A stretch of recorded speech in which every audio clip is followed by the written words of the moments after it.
ugasanga wazanye amaribore ku bice byose by'umubiri wawe, wari ufite umubiri umeze neza, uruhu rwawe ari rwiza, ariko kubera amaribore hari aho yaje urasadagurika, arakurya cyane. Iyo rero ukoresheje ubu buryo ngiye kukubwira ubasha gukira, wifashishije indimu ukabigenza uko ngiye kubikubwira n'ibi bikurikira, ubasha gukira. Yakuryaga cyane cyangwa hari aho ushaka kuyakura, ni uku ubigenza: ufata indimu. Ufite ikibazo cy'amaribore ku bice by'umubiri wawe, uruhu rwawe rukaba rwarangiritse kubera amaribore, tega amatwi wumve nkuzaniye umuti. Ngiye kukubwira umuti ugukiza mu byumweru 2. Uyu muti akenshi abantu bajya bashakisha imiti itandukanye, bakagenda bagacibwa amafaranga ariko bikaba iby'ubusa, ariko uyu muti nabonye ari umuti natirere usanzwe. Mu byumweru 2 uba watangiye kubona impinduka, kandi iyo n'amaribore yakuryaga uburibwe buragenda bukagabanyuka bukagera aho bugashira. Ushobora kuba ufite amaribore, hari igihe usanga umuntu akura nta maribore yari afite ariko akaza mu ntege, akaza ku nda, akaza ku mabere cyangwa akaza ahagana mu kwaha, ugasanga ayo maribore umubiri we, uruhu rwe rumeze nabi. Hari abo baza bakabyishimira ariko hari n'abandi aza bikababaza bikarakara. Kimwe n'uko ashobora kuza akaza akurya, akajya kurya ukajya wokerwa. Nta kundi rero, nta wundi muti ngiye kukubwira, tega amatwi wumve uko ubigenza. Ufata indimu, hari ibyo bita indimu, hari n'ibyo bita remu. Remu ni indimu bitarasa umuhondo, ariko indimu babyita indimu yabaye umuhondo. Cyane muri Afurika ntibamenya kubitandukanya, ariko hano iyo ugiye mu mashopu mu bihugu byo hanze usanga hariho remu na lemoni. Remu isa n'icyatsi, ariko lemoni ikaba isa n'umuhondo.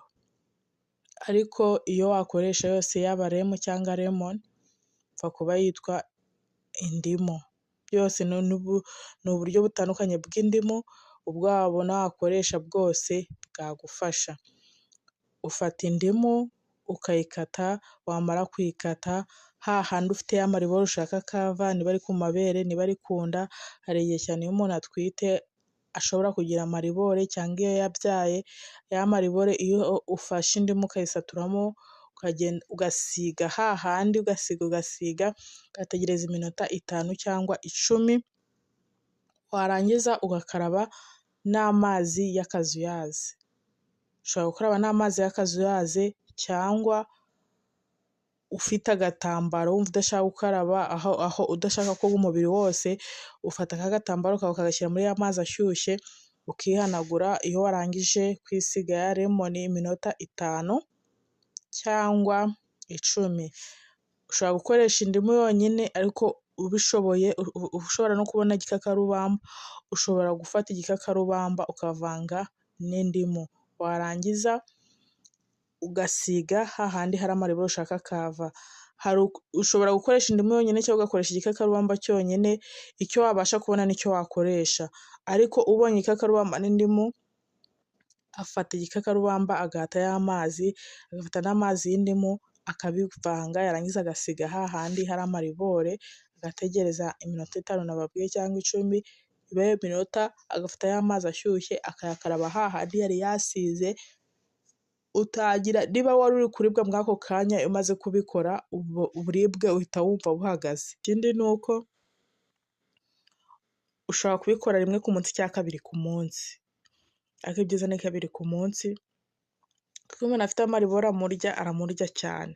Hari abantu bavuga ngo amaribore ngaryana ngo kubera umuntu atoze, ngo amaribore ngaryana kubera ibyunzwe, ariko nabonye akurira igihe ashakiye, simbizi impamvu, ariko amaribore akunze kuryana.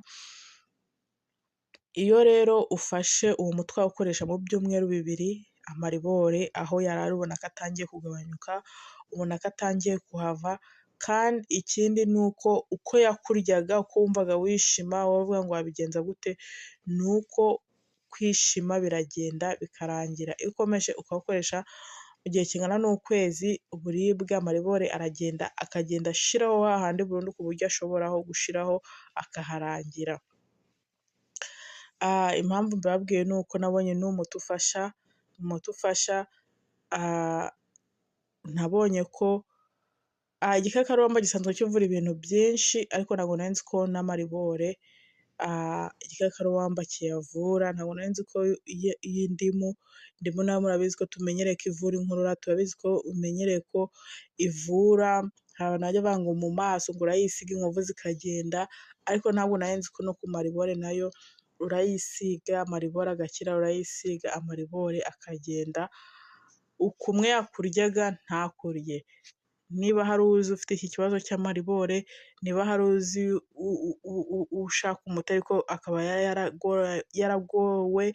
byaramugoye kubona umuti, mubwire uyu muti nkubwiye, wowe ubashe kumva iyi videwo bizamukiza, kandi uzagaruka muri komenti umbwire ati ibyo wavuze koko ni umuti byaramfashije.